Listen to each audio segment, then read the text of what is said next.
Oh, sorry. Yeah, well, I just wanted to add one thing, because I think otherwise it can be,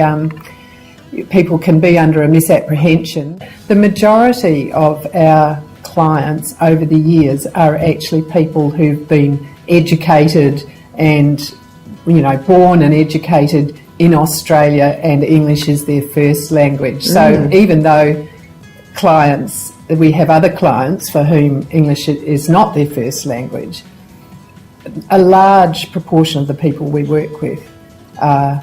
Australian born and raised, and I think really workplace communication better describes as an overall,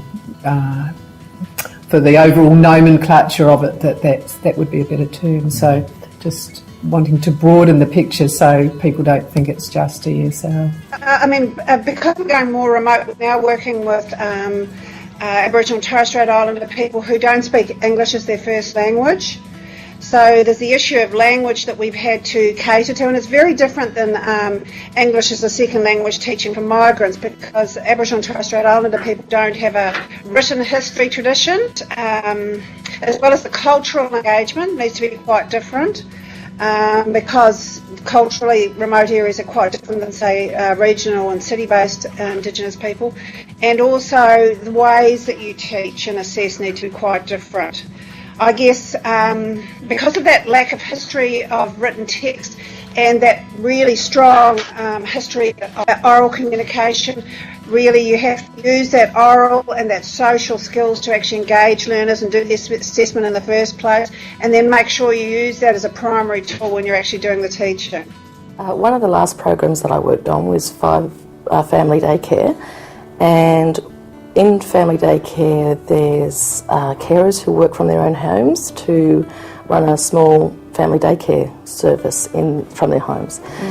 Now, recently family daycarers were required to gain a Certificate 3 in children's services, so they had to try and undertake some training to